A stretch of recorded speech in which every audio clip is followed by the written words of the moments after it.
Dans l'assemblée des saints, assoiffé je me tiens, que ton onction descende sur moi.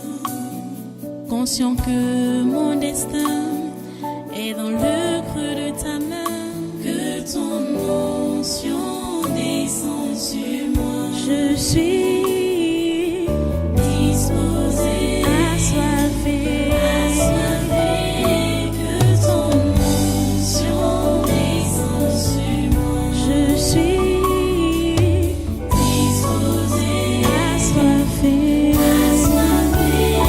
que ton onction descende sur moi.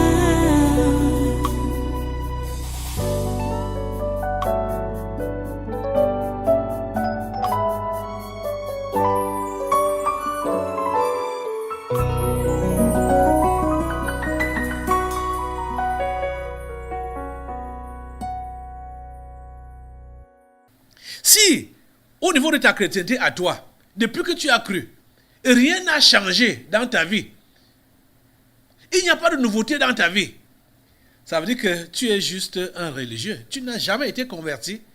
Et quand on va donc parler de repentance aujourd'hui, bon, ne pense pas que tu vas te repentir par rapport à quoi? C'est-à-dire, tu dis que tu vas revenir à Dieu. Tu n'as jamais été à Dieu, tu n'as jamais été à Jésus. Ce qu'il te faut, c'est la conversion authentique que tu dois commencer maintenant. Et comme la religion a la peau dure, ceux qui sont religieux là, vraiment, ils rendent leur conversion difficile, tellement difficile. Parce qu'ils ne font que raisonner. C'est pourquoi Jean-Baptiste pouvait donc dire aux pharisiens et aux sadducéens que produisez les fruits dignes de la repentance. Ne parlez pas juste avec la bouche. Nous sommes enfants de Dieu, nous sommes enfants d'Abraham. Je suis pentecôtiste, je suis de l'église réveillée, je suis dans la foi, ça fait 5 ans, 10 ans, 20 ans, 30 ans, 40 ans, 50 ans. Ce n'est pas ça qui compte, le nombre d'années que tu as passé, où je suis. D'autres me disent que depuis ma naissance, je suis chrétien depuis ma naissance. Mais quels sont les fruits que tu produis? Quels sont les fruits que tu produis? Est-ce que c'est vraiment les fruits dignes d'un enfant de Dieu? Qu'est-ce que tu produis? Si quelqu'un est en Christ, il est une nouvelle créature. Les choses anciennes sont passées. Voici, toutes choses sont devenues nouvelles. Quand Jésus a dit à ces pharisiens que ce n'est pas ce qui entre dans la bouche qui suit l'homme, mais c'est ce qui sort du cœur qui le suit. Et ils ont été scandalisés. Et les apôtres ont fait la remarque à Jésus que... c'est ceux qui ont été scandalisés, ces pharisiens. Jésus leur a fait comprendre que toute plante que mon Père n'a pas plantée doit être déracinée. Vous comprenez ça? Donc, ceux-là qui sont scandalisés parce qu'on leur dit la vérité, on leur dit qu'ils doivent changer, ils doivent réformer leur voie, et ils se sentent scandalisés, ils sont offusqués, et ils claquent la porte de l'église. Ceux-là ne sont pas les arbres plantés par Dieu. Ils ne sont pas des plants plantés par Dieu. Toute plante que n'a pas planté mon Père doit être déracinée. Et Jean-Baptiste avait également dit que maintenant la cognée est sur les racines des arbres pour couper. Tout arbre qui ne porte pas de bons fruits doit être déraciné. Vous êtes en train de comprendre? Donc, le Seigneur veut que la conversion ou la repentance de ses enfants soit authentique. Ceux qui ne sont pas authentiquement convertis ou repentis, ils doivent être déracinés.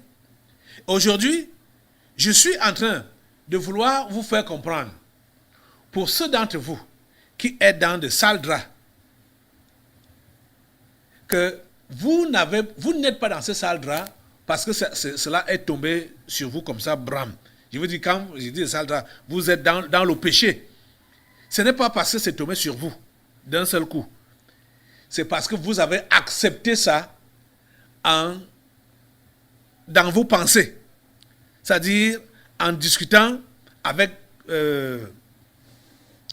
vos pensées, en rejetant la parole de Dieu, en essayant de la rendre, c'est-à-dire comme vous voulez, comme vous sentez. Hein? C'est-à-dire que ce soit la parole de Dieu qui se conforme à vous. Cela s'est passé au niveau de votre pensée. Avant de passer à l'acte, c'est votre pensée qui a accepté se détourner du conseil de Dieu ou des voies de Dieu. Donc, vous devez tout faire pour travailler vos pensées. Vous avez tout à comprendre? Donc, ne pas se conformer au siècle présent.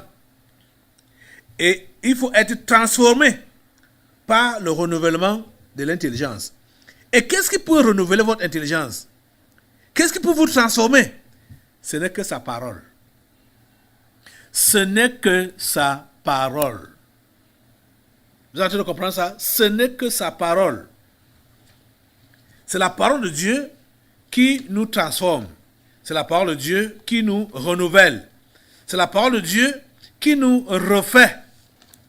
Quand cette parole t'est donc annoncée, quand cette parole t'est enseignée, et toi, tu la rejettes par ta philosophie, tu vois que tu ne pourras jamais évoluer dans ta foi chrétienne. Tu ne pourras jamais évoluer dans ta foi chrétienne. Tu es en train de comprendre ça? Allons dans Jacques au chapitre 1. Jacques chapitre 1. À partir du verset 22, voici ce qui est écrit. Mettez en pratique la parole et ne vous bornez pas à l'écouter comme vous le faites maintenant là. Ou comme vous le faites depuis. Vous venez ici à l'église. Depuis des années, vous ne voulez pas vous convertir. Vous venez ici à l'église. Depuis des années, vous continuez à garder les relations impures dehors en espérant que, ok, dans le cas où ça ne marche pas bien dans la foi, je vais me replier dans le monde. Comme on apprenait avec le cas de Chimène, si c'est Choupou ou Chimène, l'autre jour, que depuis qu'elle n'a jamais démarré elle n'avait jamais démarré avec Dieu, depuis qu'elle est ici, elle a conservé ses anciennes relations là-bas dehors, s'appelant de temps en temps. Donc, de façon que si les choses ne marchent pas donc bien avec Dieu, à l'église, elle va se replier dehors. C'est pas comme ça que ça se passe. Vous voyez? C'est pas comme ça que ça se passe. Vous ne devez pas vous convertir avec retenue ou avec réserve. Et la parole que vous recevez, vous devez la mettre en pratique. Mettez en pratique la parole et ne vous bornez pas à l'écouter en vous trompant vous-même par de faux raisonnements. Vous voyez, les pensées là, les faux raisonnements. Vous avez de comprendre? C'est dans la pensée que ça se passe. Avant la pratique. Verset 23. Car si quelqu'un écoute la parole et ne la met pas en pratique, il est semblable à un homme qui regarde dans un miroir son visage naturel et qui, après s'être regardé, s'en va et oublie aussitôt quel il était. Mais celui qui aura plongé les regards dans la loi parfaite, la loi de la liberté, et qui aura persévéré, n'étant pas un auditeur oublié, mais se mettant à l'œuvre, celui-là sera heureux dans son activité. Vous avez en train de comprendre? Il faut mettre la parole de Dieu en pratique et ne pas se borner à l'écouter en se trompant par de faux raisonnements, donc par des fausses pensées. Vous avez en train de comprendre? C'est de ça qu'il est question. C'est pourquoi Paul avait d'abord donc dit ici, dans les Romains, que leurs pensées s'accusant ou se défendant tour à tour. Leurs pensées s'accusant ou se défendant tour à tour. Donc les faux raisonnements. s'accusant ou se défendant tour à tour. Mais la parole de Dieu, parce que le côté de tes pensées qui te disent que non, en tant qu'enfant de Dieu, tu ne devrais pas faire ceci. C'est le côté positif. L'Esprit de Dieu. La partie humaine en toi qui te dit ça. Mais la partie animale va dire, mais quand même, regarde, qui peut ne pas faire ça? Nous sommes des pauvres pécheurs. Hein? Qui n'a jamais fait ça? Bon, et ensuite, en plus, bon, Jésus est mort pour nos péchés. Il suffit de lui confesser ça après et il va nous pardonner. Ça, ce sont les pensées donc des animaux qui sont en train de vouloir convaincre. La première partie qui a dit que ne fais pas ça, ce n'est pas bien pour un enfant de Dieu. Donc, les pensées sont là en train de s'accuser et de se défendre tour à tour. Mais qu'est-ce que toi tu vas faire? Comment tu sauras que ou comment préserver ou conserver la bonne pensée en toi? Il faut mettre en pratique la parole. Mettre en pratique la parole, c'est donc quoi? Il faut obéir. Il faut obéir. C'est de ça qu'il est question. Vous comprenez ça? Il faut obéir aux instructions. Donc déjà, en ce qui vous concerne, je vous le dis toujours, que chacun d'entre vous, d'une manière personnelle, doit lire attentivement sa Bible. Chacun doit lire attentivement sa Bible pendant que tu lis. Avant même de la lire et pendant que tu lis, il faut que tu comprennes que tu es en train de causer avec ton Père céleste. C'est lui qui te parle. Ça va te permettre que quand le pasteur va enseigner, comme j'enseigne, comme je le fais là maintenant, ce que tu as eu à lire, tu vas mieux comprendre. Parce qu'il y a certaines personnes, bon, surtout ceux-là qui ne lisent pas la Bible, quand le pasteur va dire, va enseigner certaines choses, pour eux, ils entendent ça pour la première fois. Vous voyez, ce sera difficile pour eux d'assimiler. Parce que vous comprenez que même au niveau de l'enseignement ou de l'école de l'étude, c'est la répétition. Il faut répéter avant qu'on ne retienne. Si tu reçois la chose pour la première fois, tu vois, il te faut beaucoup de temps avant de pouvoir assimiler ça. C'est la raison pour laquelle chacun d'entre vous doit déjà lire lui-même la Bible.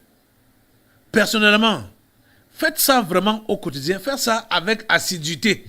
C'est-à-dire constamment, lisez votre Bible et laissez l'Esprit de Dieu vous enseigner. Ce n'est pas votre niveau d'étude qui va vous permettre de comprendre la Bible. C'est le Saint-Esprit qui permet de comprendre la Bible. Pas votre niveau d'étude, forcément. Sinon, tous les intellectuels que vous connaissez là-bas dans le monde seraient des chrétiens authentiques. Vous voyez? Mais ce n'est pas le cas. La plupart des intellectuels, ils sont même des opposants de Dieu. Ce sont ceux-là qui combattent Dieu. Parce qu'ils ne comprennent pas. Et vous allez voir que ces intellectuels sont capables de lire des livres volumineux pour préparer leur thèse, machin, tout ça là. Mais ils n'ont jamais lu un évangile de la Bible en entier. Jamais. Ils n'ont jamais... La paresse par rapport aux choses de Dieu, mais pour gonfler leur tête, ils lisent des documents, des tonnes de documents pour préparer leur thèse ou bien machin. Mais la parole de Dieu, ils ne lisent pas.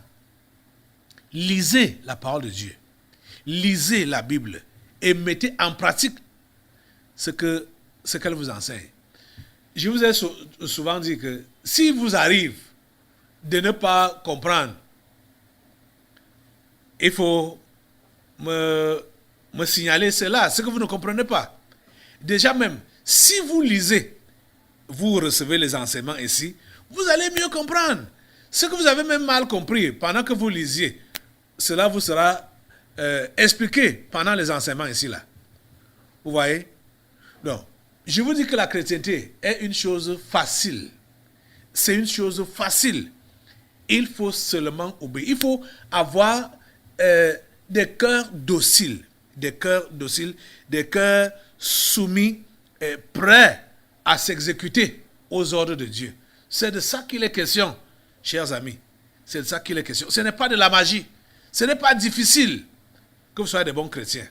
Ce n'est pas difficile. Donc, quand vous dites donc que vous vous repentez, repentez-vous avec vérité. Ne répandez pas le sang de porc à l'autel de Dieu ou dans les oreilles de Dieu. Ne répandez pas le sang de porc. Le porc a un caractère mauvais. Le porc aime la saleté. Le porc aime la saleté, Hein? Donc, c'est pourquoi Dieu n'a pas voulu que son sang soit répandu à l'autel. C'est pourquoi Dieu n'a pas voulu que le porc soit parmi les animaux qu'on offre à l'autel, à son autel.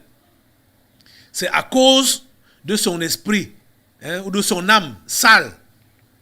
Vous comprenez ça? Et c'est ça que plusieurs parmi vous, vous êtes donc en train d'offrir à Dieu. Arrêtez cela, arrêtez ce massacre, je vous en prie. Arrêtez cela. Et offrez à Dieu des sacrifices de bonne odeur. Repentez-vous avec sincérité, avec vérité. Ce sera pour votre éveil personnel, l'éveil de l'Église et l'éveil du monde. Parce que le Seigneur veut sauver en masse en ces temps de la fin.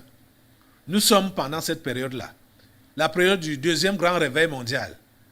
Donc, ça doit commencer dans la maison de Dieu afin d'atteindre le monde. Vous êtes en train de comprendre? Pour ceux d'entre vous là qui ne sont pas encore convertis et qui vous continuez à entretenir l'esprit de la religion, arrêtez avec cela. Convertissez-vous sans réserve. Abandonnez-vous au Seigneur sans réserve. Et c'est là que vous allez voir que vous n'allez plus vous conformer au siècle présent.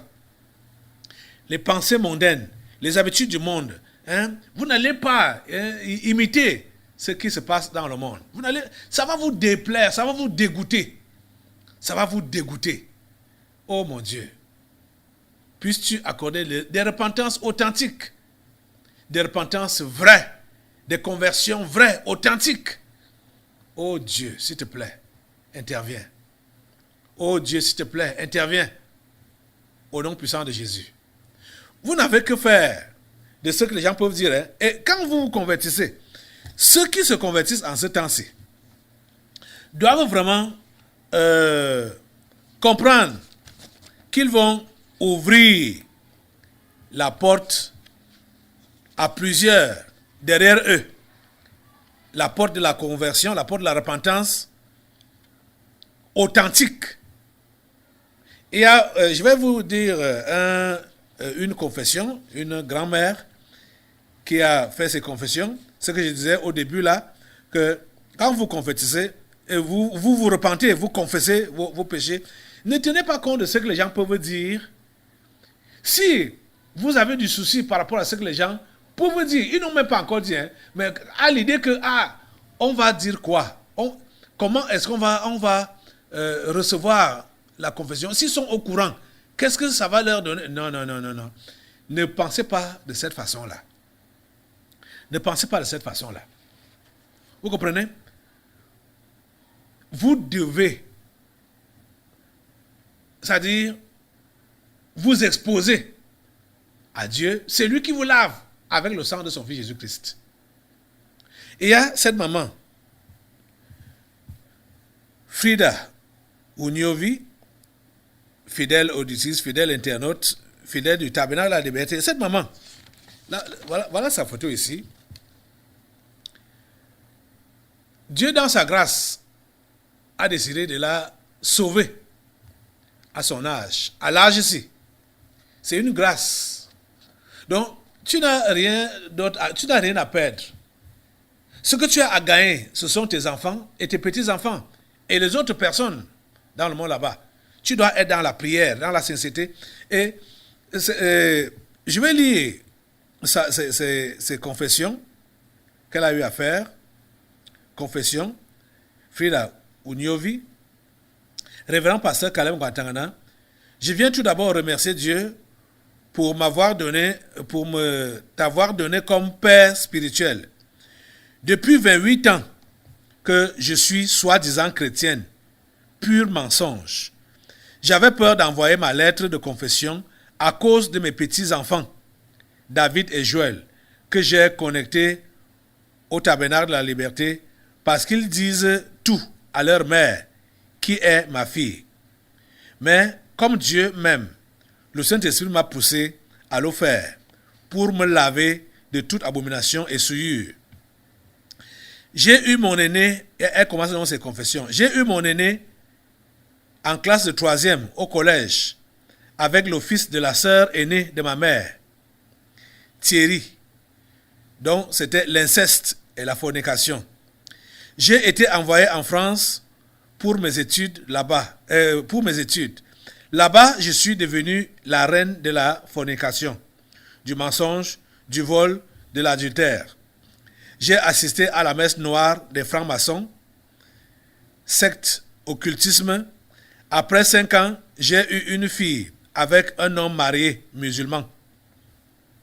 Rentré au Bénin, j'ai épousé à la mairie un homme marié et kyste. Donc, polygamie a fait la polygamie.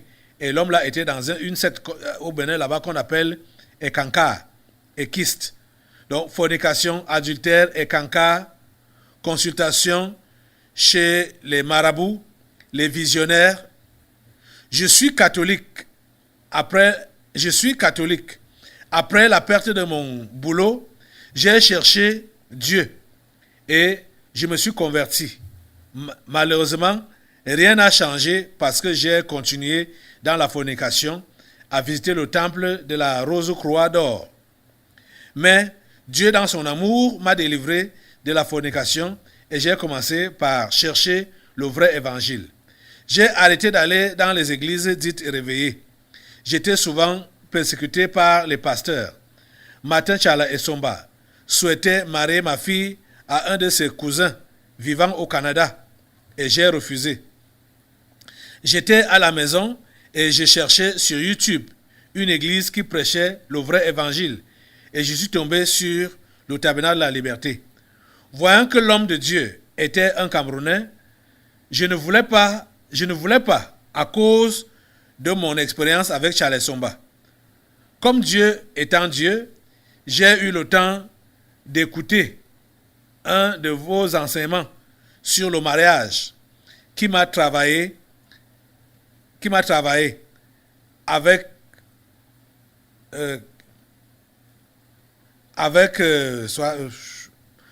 le couple de ma fille, voilà, qui m'a travaillé avec le couple de ma fille.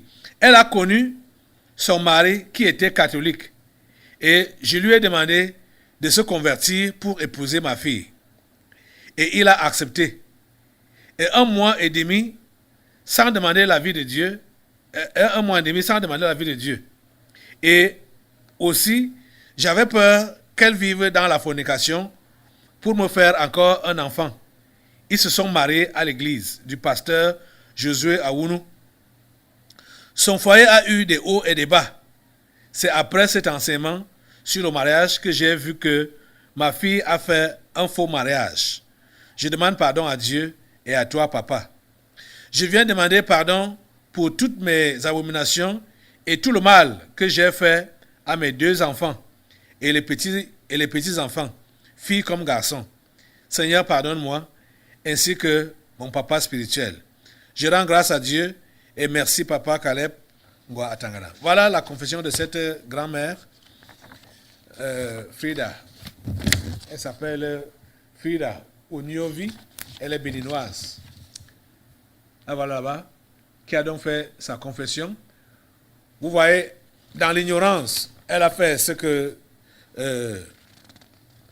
j'enseignais ici l'autre jour, où vous dit que tu ne pars pas chercher un non-croyant pour dire que tu vas le convertir et il devient ton mari ou elle devient ta femme. Ça ne peut pas marcher. Ce n'est pas évident. La personne va faire semblant.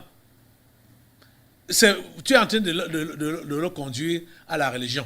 Quand chrétien, enfant de Dieu, tu es accosté par un non-croyant, par quelqu'un que tu ne connais pas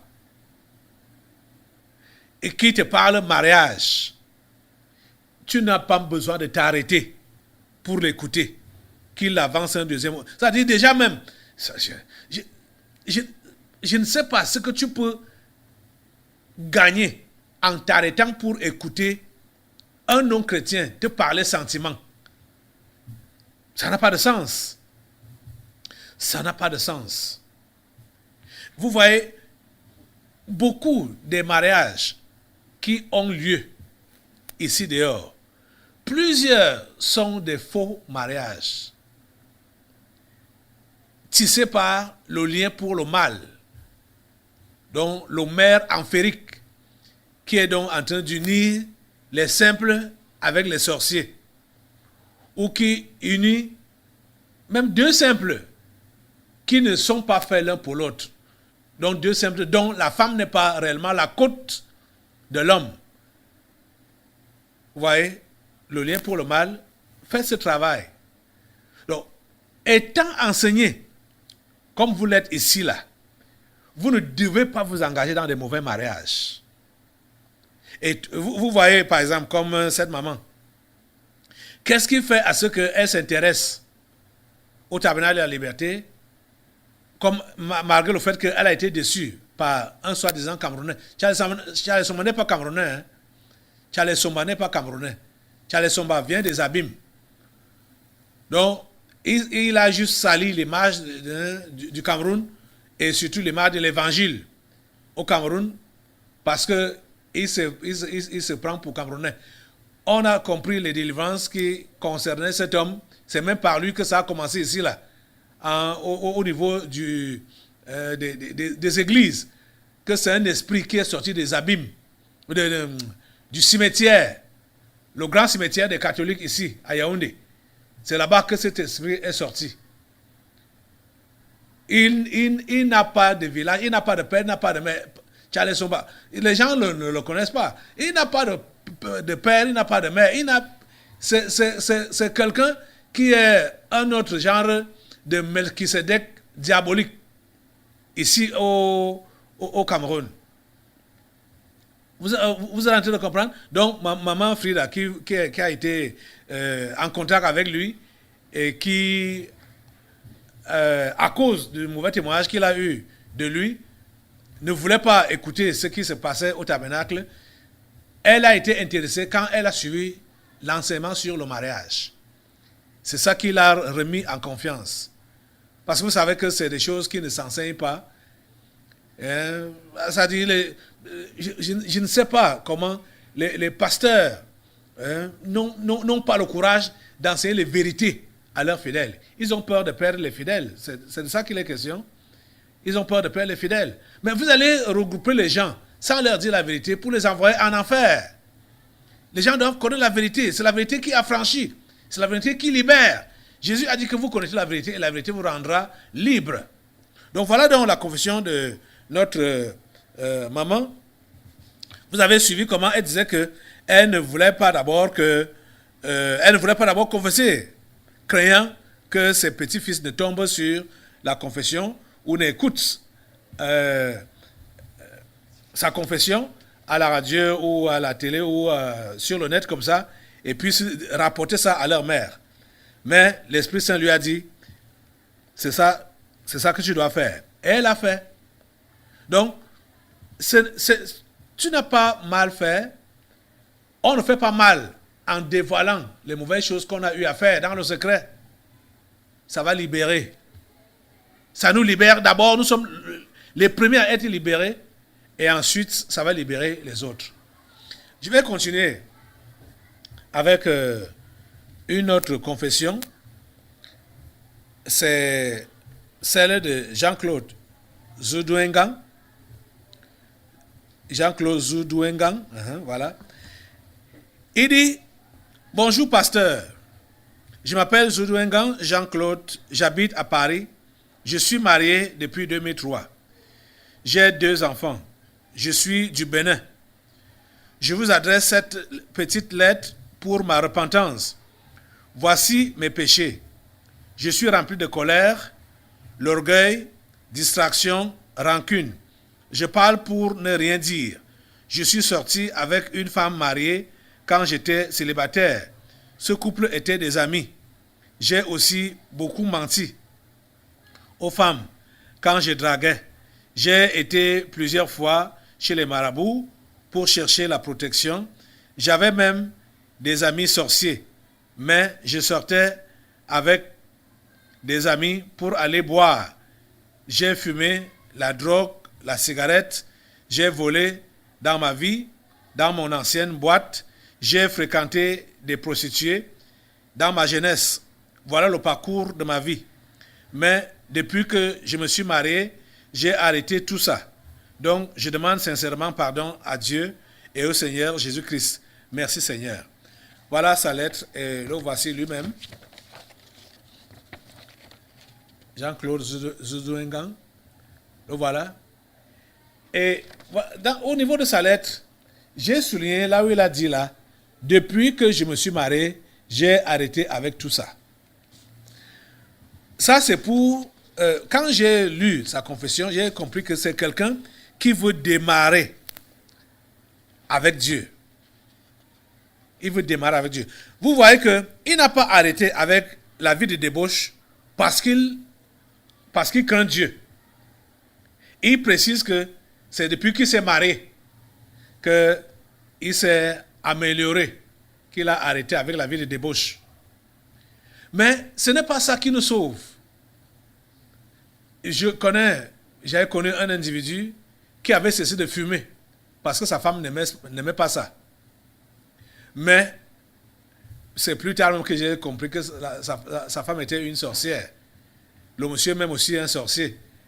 Et bon, des gens qui n'avaient rien à faire avec Dieu. Mais j'avais remarqué que quand sa femme lui a dit de ne plus fumer, il avait arrêté de fumer. Mais est-ce que cela l'a sauvé? Est-ce que cela a enlevé la sorcellerie dans son ventre? Il a continué à pratiquer la sorcellerie. Les deux, hein, il pratiquait la sorcellerie. Donc vous voyez, ce n'est pas le fait d'arrêter les mauvaises habitudes parce qu'on nous a fait la remarque qui compte, c'est arrêter ça, se repentir parce qu'on craint Dieu. C'est ça qui est important. C'est parce qu'on veut plaire à Dieu. C'est ça qui est important. Donc, j'appelle Jean-Claude Zouzouengan de comprendre que Dieu n'aime pas la vie qu'il a eu à mener, même comme il s'est marié et il a arrêté ce désordre. Maintenant là, il faut que tu puisses comprendre que tu as réellement offensé Dieu avec cette vie sale et que tu regrettes, tu ne veux plus recommencer. Lui, il veut vraiment démarrer avec le Seigneur. Il faut que tu démarres sur de bonnes bases, Jean-Claude. Il faut que tu démarres dans de bonnes bases. Tu comprends ça? Donc tu dois demander à Dieu de te pardonner et il faut que ce soit à cause de son nom, à cause du prix que Jésus-Christ a payé à la croix pour tes péchés, que tu abandonnes ces péchés-là et que tu adoptes une nouvelle vie. Pas parce que tu t'es marié, mais parce que tu crains Dieu et tu veux ton salut. Tu veux être sauvé. Oh Seigneur, sauve cet homme, Jean-Claude. Seigneur, sauve-le. Permets qu'il comprenne vraiment et qu'il soit sauvé, Seigneur. Qu'il se donne à toi et qu'il soit sauvé. Merci, oh Dieu, parce que tu interviens. Au nom puissant de Jésus. Alléluia. À toi la gloire. Ma prière est vraiment avec tous ceux-là qui écoutent ce message, vous qui êtes ici présents, et ceux qui écoutent au travers des réseaux sociaux, la radio, la télé. Ma prière est que chacun de vous puisse réellement se repentir en vrai. Ma prière est que chacun de vous puisse réellement régler ses pensées et décider de ne plus se conformer au siècle présent. Vos pensées qui combattent là, qui bagarrent là, qui sont toujours en train de rejeter la vérité, de rejeter la parole de Dieu, de rejeter la réprimande, ces pensées-là, vous devez les chasser. Vous devez vous résoudre d'obéir, quel que soit ce que cela va vous coûter. Vous devez obéir à Dieu. Levez-vous pour la prière.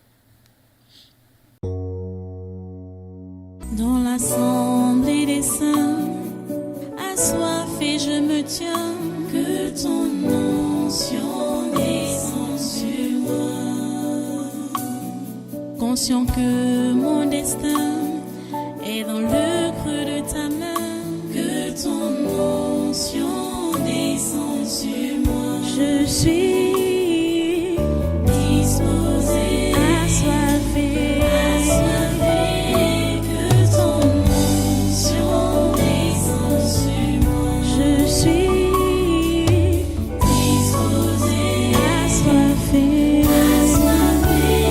que ton onction descende sur moi.